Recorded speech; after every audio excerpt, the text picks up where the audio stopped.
রোকেয়া হলে একটা ছেলে, রোকেয়া হলে ম্যান, রোকেয়া হল। কেমন আছে? ডিপার্টমেন্ট কোনটা? অ্যাকাউন্টিং কোন সেশন? 21-22 কোন ভাগ? হ্যাঁ, রোকেয়া হল। রোকেয়া হলে একটা ছেলে, রোকেয়া হলে ম্যান, রোকেয়া হল।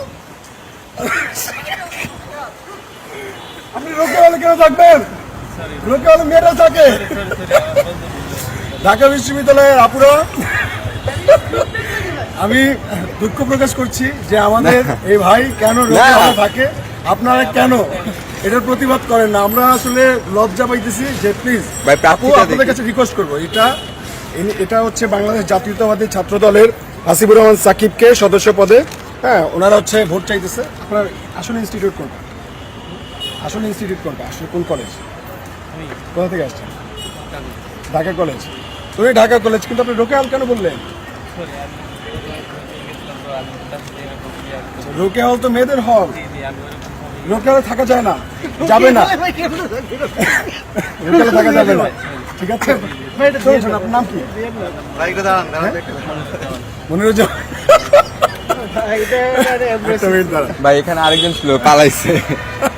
ওই যে দাঁড়িয়ে ঠিক আছে, ঠিক আছে, কথা শোনেন।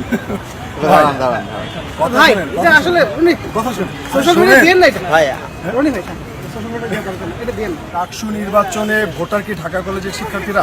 ঢাকা কলেজের শিক্ষার্থীরা ওকে, ঢাকা কলেজের শিক্ষার্থীদের প্রতি আমাদের সম্মান আছে, ভালোবাসা আছে, শ্রদ্ধা আছে, কিন্তু এটা তো একদম আচরণবিধি লঙ্ঘন না যে ঢাকা বিশ্ববিদ্যালয়ে ডাকসু নির্বাচনে কোনোভাবে বাইরের কেউ প্রচারণা করতে পারবে না। যদি এরকমটা হতো তাহলে তো আমরা হচ্ছে সোশ্যাল মিডিয়ার মাধ্যমে সবাইকে বলতাম যে ভাই দলমত নির্বিশেষে প্রত্যেকে আসেন বিশ্ববিদ্যালয়ের শিক্ষার্থীদের কাছে আমাদের হয়ে প্রচারণা চালান।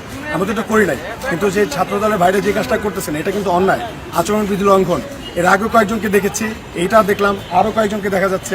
তো আসলে ক্যাম্পাস যদি হচ্ছে আপনারা বহিরাগত মুক্ত করার ঘোষণায় না দিতে পারেন, এই ক্যাম্পাস যদি হচ্ছে আজকে এই অবস্থা, আজকে আপনারা হচ্ছে ক্যাম্পাসে প্রচারণা চালাইতে বহিরাগত নিয়ে আসছেন, সামনে নির্বাচনের দিন দেখা যাবে যে কৃত্রিম লাইন আপনারা তৈরি করবেন, তারপর হচ্ছে এমন কিনা হয় যে আপনারা ভোট পিটাইতেছেন আওয়ামী লীগের মতো। এটা আসলে একটা ঘৃণিত কাজ, আমরা এটা নিন্দা জানাচ্ছি। এখন চিফ রিটার্নিং অফিসারের কাছে যাব এবং এই যে ছাত্রদলের বাইরে যে কাজগুলো করতেছে এটা আসলে জানান দেওয়া দরকার ঢাকা বিশ্ববিদ্যালয়ের প্রত্যেকটা শিক্ষার্থীকে, যেটা একটা বহিরাগত এসে ঠিক আছে সে বলতেছে সে রোকেয়া হলে থাকতেছে, এরকম যদি অন্য মানুষের কাছে সে বলে এটা কি মেসেজ বাংলাদেশের কাছে পৌঁছাবে? ব্যাপারটা বুঝতে পারতেছেন?